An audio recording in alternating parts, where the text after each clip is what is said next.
बिस्मिल्लाहिर्रहमानिर्रहीम। आज का lecture explain the process of passing parameters to functions. Function को पैरामीटर पास करने का जो अमल है ये किस तरह से होता है। Parameters are the values that are provided to function when the function is called.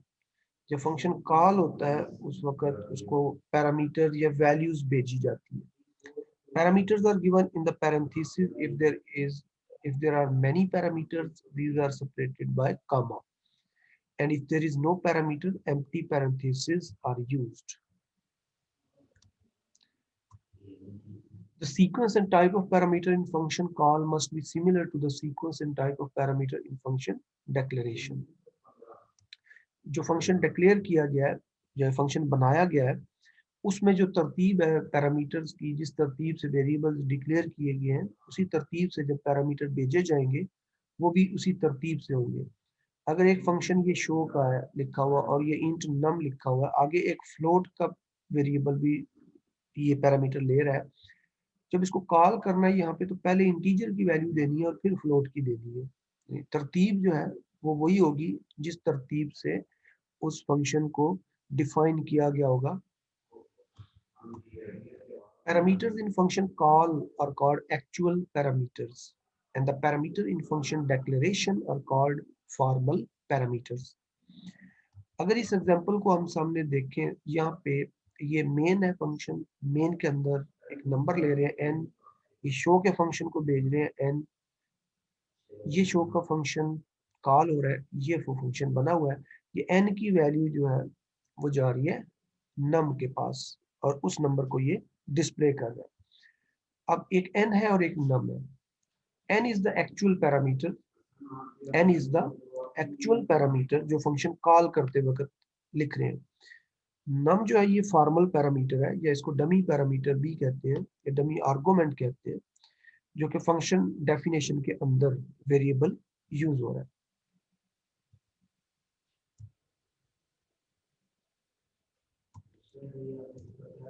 एक प्रोग्राम में जी write program that input two numbers in the main function, two numbers input in the main function, pass these numbers to a function displays the maximum number।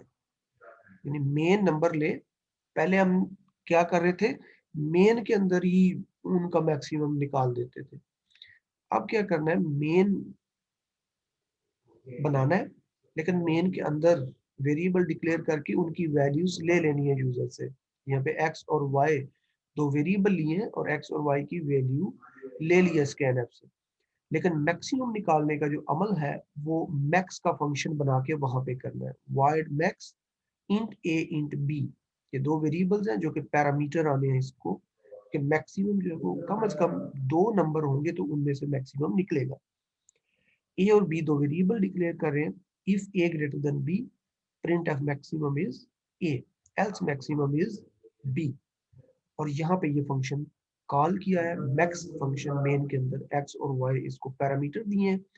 x and y are the actual parameter, a and b are the formal parameter। x की value a को मिलती है, y की value जो है वो b को मिलती है। ये ऊपर जो है हेडर फाइल के बाद इस यहाँ पे इस फंक्शन को डिक्लेयर किया गया है। डिक्लेरेशन लाइन के अंदर बताया हुआ है void, ये मैक्स का फंक्शन है, रिटर्न कुछ नहीं करता, दो पैरामीटर लेता है और इंटीजर टाइप के लेता है जिसमें से उसने मैक्सिमम नंबर निकालना है। इसको अब हम खुद बनाते हैं।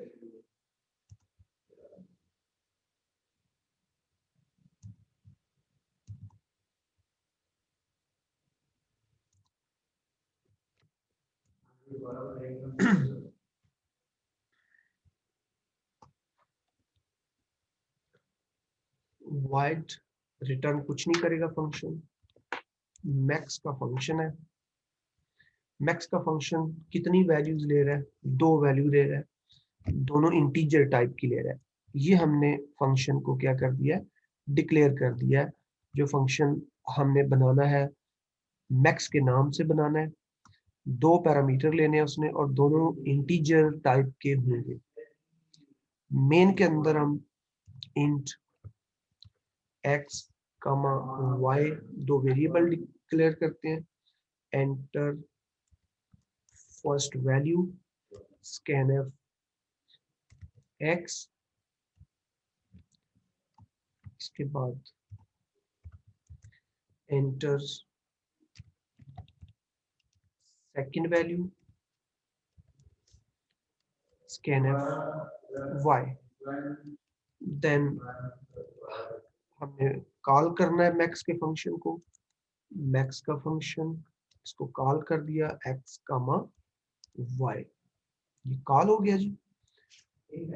मेन के अंदर हमने वैल्यूज ले ली x और y की, और मैक्स का फंक्शन कॉल करके उसको दे दी। अब ये मैक्स का फंक्शन बिल्ट इन फंक्शन नहीं है कि ये पहले से बना हुआ है और ये मैक्सिमम शो कर देगा, ये यूजर डिफाइंड है, और हम यहाँ पे इस मैक्स के फंक्शन को डिफाइन करेंगे, बनाएंगे। मैक्स यहाँ पे ऊपर हमने बता दिया है, दो पैरामीटर इंटीजर के इसने लेने हैं, यहाँ पे हम दो वेरिएबल डिक्लेयर करेंगे, इंट किसी भी नाम से कर सकते हैं, एक्स और वाई भी डिक्लेयर कर सकते हैं, यहाँ पे भी एक्स और वाई इधर भी डिक्लेयर है, हम एक्स और वाई को यहाँ पे भी दोबारा डिक्लेयर कर सकते हैं, क्योंकि इसका स्कोप या बाउंड्री अलग है, इसकी बाउंड्री अलग है, लेकिन हम एक्स और वाई नहीं अभी करते, हम ए और बी के नाम से डिक्लेयर कर लेते हैं, ताकि ये दोनों के नाम डिफरेंट ही रहे। एक्चुअल पैरामीटर एक्स और वाई के नाम से है, और फॉर्मल पैरामीटर जो है वो ए और बी के नाम से।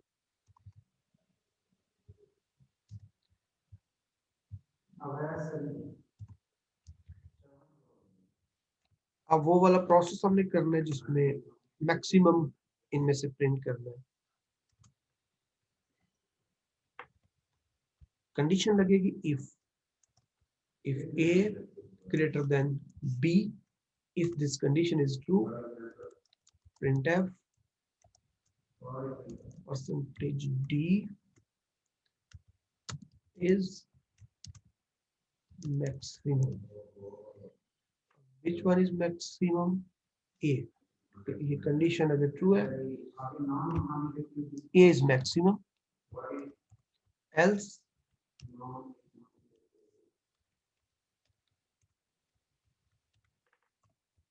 अगर कंडीशन फॉल्स है फिर printf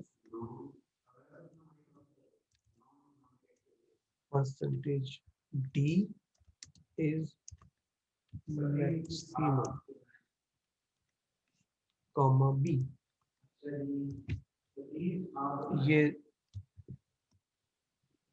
मैक्स का फंक्शन डिफाइन हो गया, फंक्शन डेफिनेशन हमने कर दी, ये हमने खुद बनाया मैक्स का फंक्शन, ये दो पैरामीटर लेता है इंटीजर के, और उनमें से डिसाइड करता है कि a ग्रेटर है या b ग्रेटर है। If a greater than b, printf percentage d is maximum a, else percentage d is maximum b। और ये जो दोनों पैरामीटर हैं ये आ रहे हैं x और y से, ये मेन है। जब ये प्रोग्राम चलेगा सबसे पहले मेन चलेगा, मेन एक्स और वाई की वैल्यू लेगा, मैक्स का फंक्शन कॉल करके ये दोनों वैल्यू इसको पास करेगा, और यहाँ पे आके डिसीजन होगा कि इन दोनों में से मैक्सिमम कौन है। इसको हम एग्जीक्यूट करते हैं, चलाते हैं।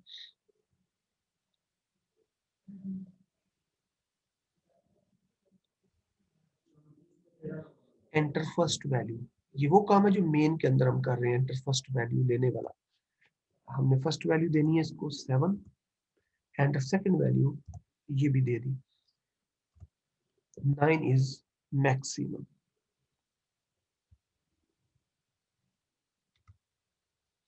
दोबारा चलाते हैं, अब हमने दिया इसको 15, second value the 6, 15 is maximum. नई लॉजिक कोई भी नहीं है मैक्सिमम निकालने वाली, ये वो है जो हम असाइनमेंट भी दी थी आपको। मैक्सिमम अब फाइंड कर सकते हैं अब, लेकिन अब काम किस तरह कर रहे हैं, हमने काम को डिवाइड किया है। इनपुट लेने वाला काम मेन फंक्शन कर रहा है, और मैक्सिमम निकालने वाला काम जो है वो मैक्स फंक्शन के अंदर किया गया। इसके बाद एक और प्रैक्टिस करते हैं।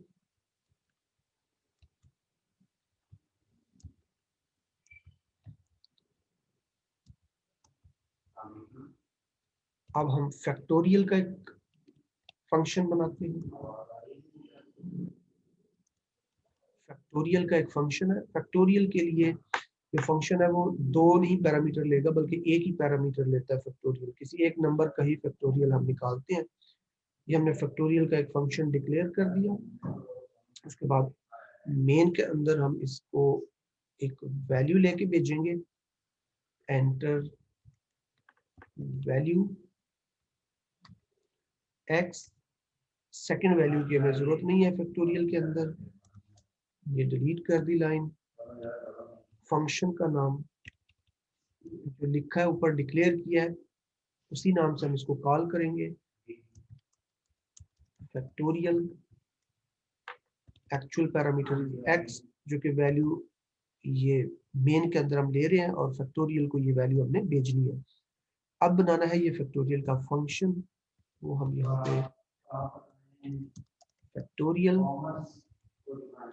इंट a, क्योंकि x की वैल्यू अब पास होके आनी है इधर a के पास। a को ये वैल्यू मिलेगी, a का फैक्टोरियल निकालना है। फैक्टोरियल बार बार बना चुके हैं, 3 डिफरेंट प्रोग्राम हम फॉर के साथ, व्हाइल और डू व्हाइल के साथ बना चुके हैं। Int f comma c, f equal to 1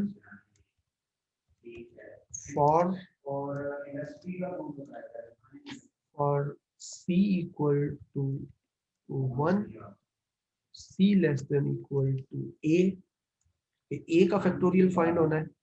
c counter variable लिया हुआ है, डिक्लेयर कर दिया c को, c की वैल्यू 1 से लेके a तक जाएगी। Then c plus plus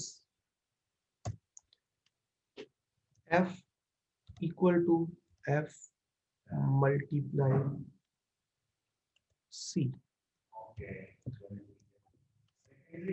print f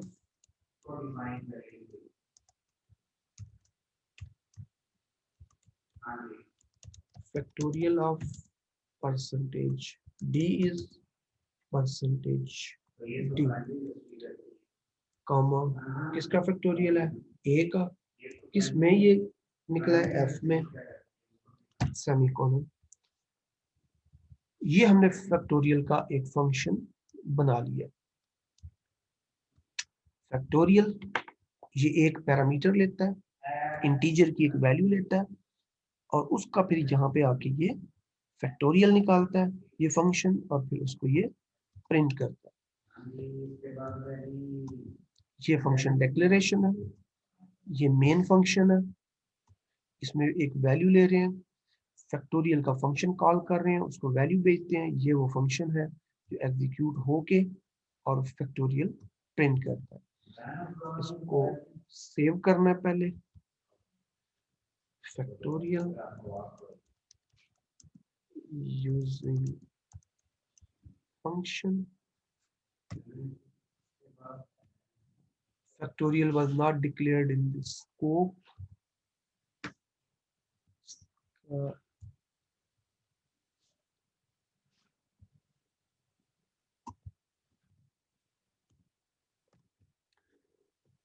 Spelling mistake. Enter value 5. Factorial of 5 is 120.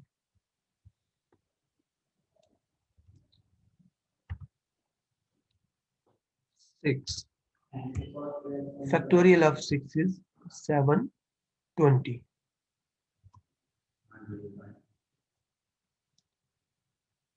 तो यहाँ तक हमने अभी दो प्रोग्राम बना लिए हैं जो कि पैरामीटर ले रहे हैं मेन से, एक मैक्स का फंक्शन, एक फैक्टोरियल का फंक्शन।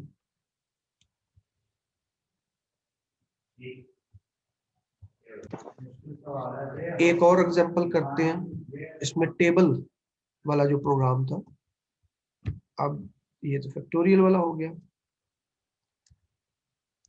एक नई फाइल बनाते हैं, उसमें वही टेबल प्रिंट करने वाला काम करते हैं। अब हम एक नया फंक्शन पहले बना लेते हैं, चले टेबल के नाम से। पहला काम होता है कि फंक्शन बनाना। फंक्शन का नाम रखते हैं टेबल। ये फंक्शन क्या करता है, ये टेबल प्रिंट करता है।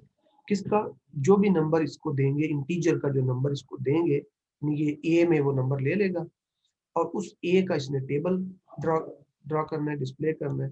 अब ए का टेबल, यहाँ पे हम वो पूरा प्रोसेस लिखेंगे कि किस तरह ए का टेबल प्रिंट होना है। उसके लिए हमें एक वेरिएबल चाहिए होगा सी, जिससे हमने लूप चलाना है। For c equal to 1 to 10।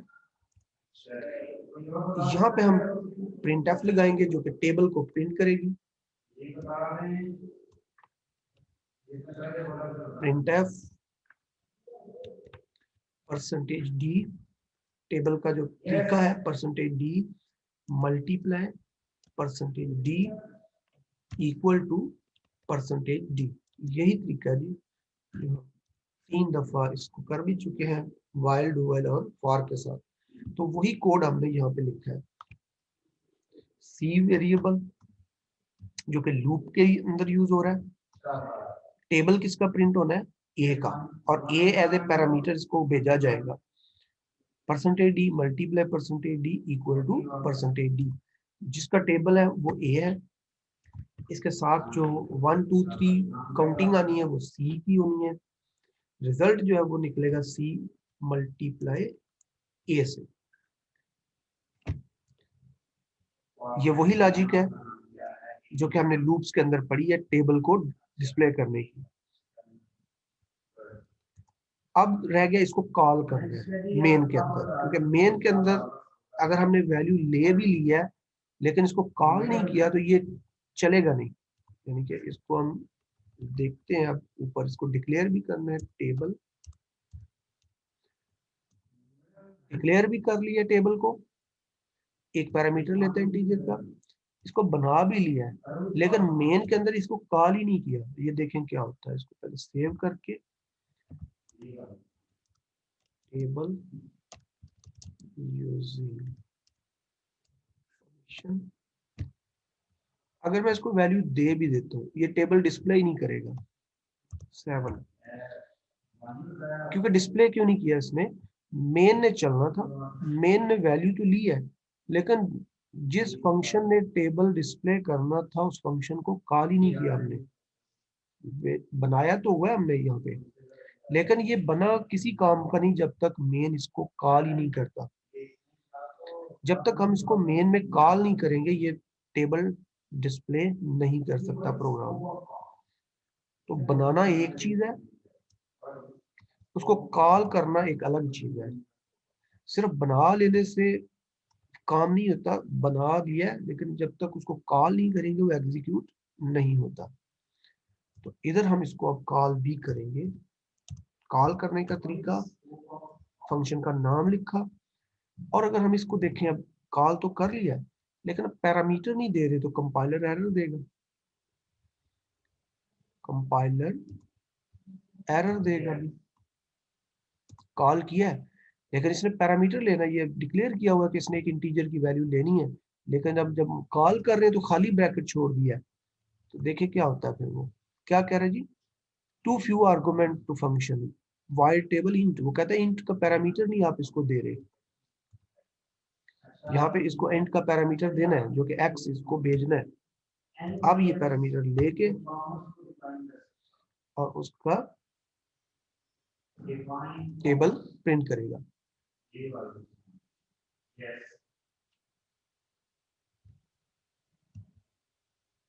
ये टी कैपिटल हो गया, इसमें कैपिटल और स्मॉल का ध्यान रखना है। अब यहाँ पे टी सिर्फ कैपिटल हुआ है तो वो टी टेबल अलग चीज है, ये टेबल फिर अलग है जी। मेन के अंदर अब ये चला दिया उसने, एंटर वैल्यू 6, ये है जी टेबल ऑफ 6।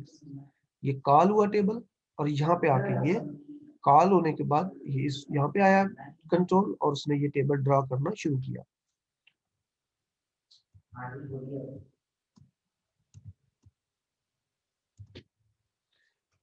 इस तरह हम डिफरेंट यूजर डिफाइंड फंक्शन बना सकते हैं। पहले हमने सिंपल फंक्शन बनाया जो कोई पैरामीटर नहीं लेता था, जिसमें एक एग्जांपल की थी शो वाली, सिर्फ उस शो के अंदर एक प्रिंटफ से एक मैसेज डिस्प्ले करवाया था, उसको कॉल करते थे, जो कॉल होता था उसमें एक प्रिंटफ चलती थी, बस काम खत्म। उसके बाद हमने जो सेकंड तरीका देखा उसमें फंक्शन जो बना रहे हैं ये पैरामीटर भी ले रहे हैं, यानी ये हमसे वैल्यूज भी ले रहा है टेबल का फंक्शन, क्योंकि टेबल का फंक्शन एक वैल्यू ले रहा है। अब टेबल के फंक्शन को मिनिमम एक वैल्यू तो देनी है।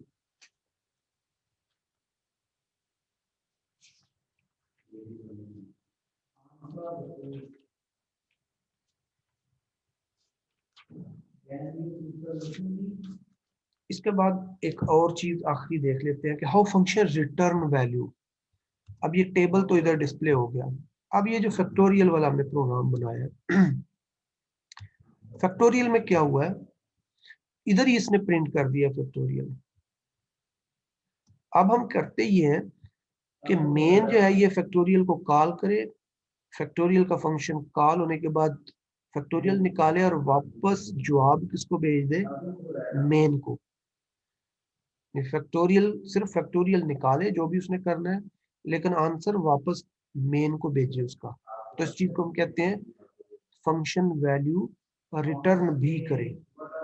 तो फंक्शन वैल्यू किस तरह रिटर्न करता है, अगर हम यहाँ पे f जो है इसको इधर प्रिंट नहीं करते, बल्कि प्रिंट के लिए हम वापस मेन में ही जाके इसको प्रिंट करवाते हैं, और इधर क्या करते हैं, इसको f को रिटर्न करवा देते हैं, रिटर्न f। f जो भी निकला है इसको रिटर्न करो, वापस मेन को भेजो। और इधर बताना पड़ेगा कि किस टाइप की वैल्यू रिटर्न होके जा रही है। f किस टाइप का है, f की टाइप है इंटीजर, तो ये यहाँ पे बताना है रिटर्न टाइप में कि जो ये फंक्शन अब एक पैरामीटर ले रहा है और एक पैरामीटर वापस भी रिटर्न कर रहा है। ये किसको रिटर्न कर रहा है, ये फैक्टोरियल को कर रहा है, इधर मेन को कर रहा है। तो मेन के अंदर अब हम यहाँ पे एक वेरिएबल डिक्लेयर करेंगे और इंट के नाम से, इंट, और उसके बाद वो जो वैल्यू वहां से रिटर्न होके आई है वो और में जाके स्टोर होगी। ये फैक्टोरियल कॉल हुआ, एक्स उसको गया जो कि ए में आ गया, यहाँ से फैक्टोरियल निकला, फैक्टोरियल के बाद वो एफ की वैल्यू रिटर्न हुई, ये रिटर्न होके जैसे ही वापस गई ये आर में आ गई। अब जो स्टेटमेंट लगेगी वो क्या लगेगी, factorial of percentage D percentage D. अब यहाँ पे एफ ए नहीं होगा बल्कि यहाँ पे एक्स होगा, क्योंकि एक्स का फैक्टोरियल लेना था और वो वापस किस में आ चुका है, आर में। और यहाँ पे भी हम बताएंगे कि ये फैक्टोरियल का फंक्शन इंटीजर की वैल्यू वापस रिटर्न करता है। दोबारा समझ ले कि अब फैक्टोरियल का फंक्शन एक इंटीजर की वैल्यू लेता है और एक इंटीजर की वैल्यू वापस रिटर्न करता है। किस तरह, यहाँ पे इंट, ये उसकी रिटर्न टाइप बता दिया, ये फैक्टोरियल का फंक्शन है, ये एक पैरामीटर ले रहा है, ए का यहाँ पे फैक्टोरियल निकल रहा है, निकलने के बाद जो फैक्टोरियल एफ में आया है ये रिटर्न स्टेटमेंट के थ्रू वापस जा रहा है, वापस किसके पास गया है, इधर वापस आया, और वापस आने के बाद ये आर में स्टोर हुआ है, और उस चीज को हमने यहाँ पे डिस्प्ले करवा दिया। इसको अब चला लेते हैं, रिजल्ट उसी तरह आएगा, 5 का फैक्टोरियल 120 ही आएगा, लेकिन बैकएंड के ऊपर प्रोसेस बदल चुका है। बैकएंड के ऊपर ये काम जो है वो मेन ने ही वैल्यू ली है और मेन ने ही वापस डिस्प्ले किया, लेकिन कैलकुलेशन वाला काम फैक्टोरियल फंक्शन के अंदर जाके हुआ।